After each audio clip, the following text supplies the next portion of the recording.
जब मैं मार्केट से घर आई तो मैंने देखा कि जीजू घर आए हुए हैं और मम्मी पापा के साथ बातें कर रहे थे।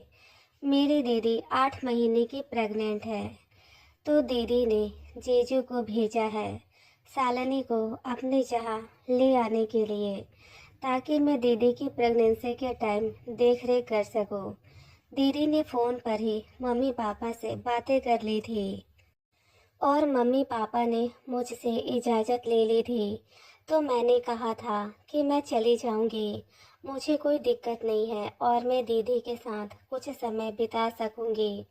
जीजू को मैंने नमस्ते किया और जीजू ने भी मुझे नमस्ते किया। जीजू की निगाहें मुझे आने बहाने देखते रहती है।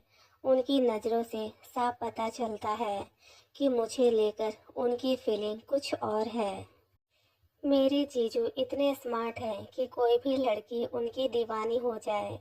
जीजू दोपहर के समय यहाँ हमारे घर लखनऊ आए थे और अब हमें ट्रेन से शाम के समय भोपाल के लिए दीदी और जीजू के घर निकलना था। तो मैं अपनी पैकिंग समय रहते कर ली और मम्मी पापा ने कहा, शालिनी अपनी दीदी का ध्यान रखना। मैं हाँ में गर्दन हिला दी। अब हमारा घर से निकलने का समय हो चला था। जीजू ने कहा, शालिनी हमें स्टेशन करीब पहुंचने में आधे घंटे लग जाएंगे। तो समय हो चुका है, हम निकले।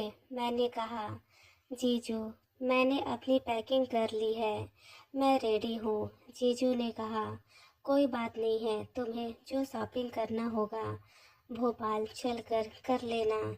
ना जाने क्यों मुझे अपने जीजू से बातें करने में शर्म आती थी और बातें करते करते मेरी नज़रें नीचे हो जाती थी। और आज तो मुझे जीजू के साथ आधी रात में सफ़र के लिए निकलना है। हम दोनों ने अपनी ट्रेन पकड़ ली और आमने सामने की सीट थी, लेकिन एक सीट कंफर्म ना होने की वजह से हम दोनों एक ही सीट में बैठे थे। जीजू मुझे थोड़ी दूरी बनाकर बैठे थे। रात होते ही मुझे नींद आने लग गई और नींद में ही मैं जीजू के कंधे पर अपना सर रख दिया। यह देखकर जीजू थोड़ा मेरे करीब खिसक गए ताकि मुझे तकलीफ ना हो। अचानक से झटके से मेरी नींद खुली तो फिर जीजू ने कहा, शालिनी तुम आराम से लेट जाओ, मैं साइड होकर बैठ जाता हूँ। मैंने कहा, नहीं जीजू दिक्कत होगी आपको, मैं लेटूंगी नहीं। जीजा जी ने कहा, तुम्हें नींद आ रही है, तुम लेट जाओगी तो तुम्हें आराम मिल जाएगा।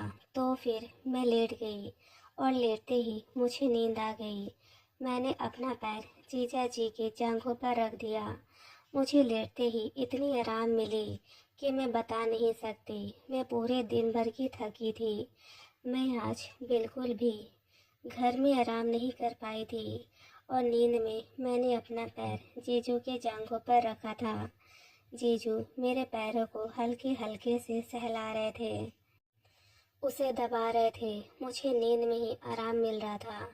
बगल के लोग हमें पति पत्नी समझ रहे थे क्योंकि मैं ज़्यादा जीजू से बातें नहीं कर रही थी, इसलिए उन्हें पता नहीं चला कि हम दोनों जीजा साली हैं। वह अभी तक हमें पति पत्नी ही समझ रहे थे।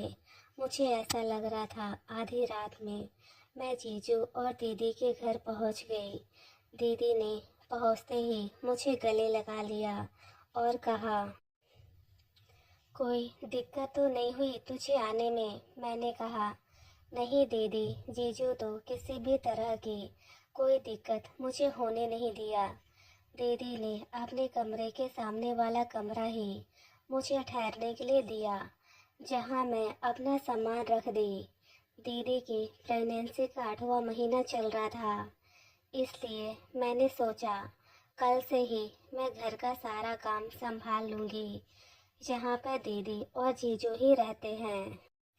आधी रात को करीब हम दीदी और जीजू के घर पर पहुँचे थे। ठंड का समय था तो ठंड इतनी मुझे लग रही थी कि मैं कांप रही थी। दीदी ने अदरक वाली चाय बनाई और हम दोनों को पिलाए। इसके बाद खाना वगैरह गर्मा गर्म निकाल कर जीजू और मुझे खिलाया। फिर दीदी ने कहा, शालिनी, अब तू अपने कमरे में आराम से सो जा, कल हम बातें करेंगे। अपने कमरे में चली गई। मैं सामान कमरे में यूं ही अभी रख दिया था। मैंने सोचा मैं सुबह अपने सामान को सही से कमरे में समेट लूँगी, क्योंकि मुझे कपकपाहट हो रही थी और ठंड बहुत ज़्यादा लग रही थी। सो मैं कंबल में घुस गई और सोने लगी। लेकिन जब भी मेरी आंखें बंद होती, मुझे जीजू की वह छुअन याद आती, जो वह मेरे पैरों को सहला रहे थे। मेरे जीजू इतने अच्छे हैं कि मैं बता नहीं सकती। लेकिन एक बात मैं आपको बताना चाहूँगी। जब दीदी और जीजू की शादी तय हो रही थी, तो जीजू और उनके घर वाले दीदी को देखने घर आए हुए थे। मैं चाय नाश्ता लेकर के जीजू और उनके परिवार के लिए जैसे ही हॉल में आई, तो जीजू की नज़र मुझ पर पड़ी और मैंने पहली बार ही इस समय जीजू को देखा था, तो मैंने उन्हें देखकर हल्के से मुस्कुरा दिया। उन्हें लगा मैं ही वह लड़की हूँ जिससे उनकी शादी तय होने वाली है। जीजू के माता पिता ने मुझसे कुछ बातें की और जीजू हल्के से मुस्कुरा रहे थे। फिर थोड़ी ही देर में माँ ने कहा, शालिनी, जाकर दीदी को बुला लो। तो मैं दीदी को उनके कमरे से बुलाने ले गई और बुलाकर हॉल में लाई, तो जीजू को पता चला कि मुझे नहीं, मेरी बड़ी बहन से उनकी शादी की बात चल रही है। यह बात जीजू ने मजाक मजाक में ही मुझसे शादी के बाद बताया था। तो यह सुनकर के मैं शर्मा गई थी। मुझे नींद नहीं आ रही थी। कंबल में गर्माहट के कारण मुझे अच्छा लग रहा था, लेकिन मेरे दिलो दिमाग में ना जाने क्यों जीजू का चेहरा घूम रहा था। ऐसा लग रहा था कि काश जीजू जैसा लड़का मुझे भी मिल जाए। कुछ देर के बाद मुझे प्यास लगी। मैं उठ कर के किचन की ओर जाने लगी। तभी दीदी के कमरे से कुछ आवाज़ आ रही थी। ना चाहते हुए भी खिड़की की झिर्रियों से मैंने झांक करके देखा। दीदी और जीजू आपस में लिपटे एक दूसरे को चूम रहे थे। यह देख कर के मेरा मन मचल गया और मैं पानी पी के अपने कमरे में आ गई और मेरी आंखों से नींद कोसों दूर थी। सुबह हुई। मैं नहा करके जैसे ही वॉशरूम से बाहर निकली, इस समय जीजू कमरे में आए। वह मुझे देखते ही रह गए। मैं तौलिए में लिपटी थी। जीजू एकटक मुझे निहार रहे थे। मैंने जीजू का इस तरह पहली बार देखा था, लेकिन जीजू का इस तरह से मुझे देखना ना जाने क्यों अच्छा लग रहा था। जीजू धीरे धीरे मेरे करीब आए। वह मेरे होठों को, जो लग रहा था कि चूमना चाह रहे हों, उनकी आंखें लाल हो रही थी। वह अपने हाथों को धीरे धीरे मेरे चेहरे के पास ले आए, मेरे चेहरे से पकड़कर होठों के करीब ले आए। फिर एक झटके से अपने हाथ हटाकर बोले, मुझे माफ़ करना। मैं बिना दरवाज़ा खटखटाए अंदर आ गया। मैं ऑफिस जा रहा हूँ। तुम्हारी दीदी सर में थोड़ा दर्द बता रही है। मैं नहीं जाने वाला था ऑफिस, लेकिन तुम्हारी दीदी ने कहा हल्का दर्द हो रहा है, कोई बात नहीं, आप ऑफिस चले जाओ तो तुम देख लेना। मैंने कहा जीजू। इसके बाद जीजू ऑफिस चले गए और मैं यूं ही बिस्तर पर बैठ गई और मैं सोचने लग गई कि काश मुझे जीजू मेरे होठों को चूम लेते। लेकिन खैर, इसके बाद मैं कपड़े पहनकर दीदी के पास गई और घर के जो बचे हुए काम थे वह सब मैंने कर दिया। रात हुई। जैसे ही जीजू ऑफिस से घर आए, मैंने दीदी से पूछकर जीजू के पसंद का खाना बना दिया था और जीजू, मैं और दीदी एक ही टेबल पर साथ में खाना खाने लगे। जीजू ने मेरे खाने की खूब तारीफ की। यह सुनकर मैं शर्मा गई और इसके बाद कुछ बातें करके हम तीनों थोड़ी देर मिलकर टीवी देखें। इसके बाद अपने अपने कमरे में सोने चले गए। मेरा सर आज ना जाने क्यों भारी भारी सा लग रहा था और बिस्तर पर जाते ही मुझे नींद लग गई।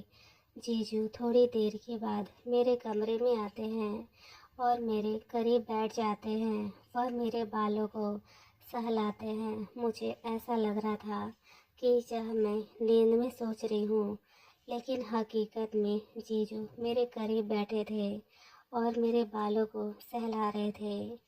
मेरी आंखें खुली। जीजू ने कहा, शालिनी, तुम बहुत ज़्यादा खूबसूरत हो।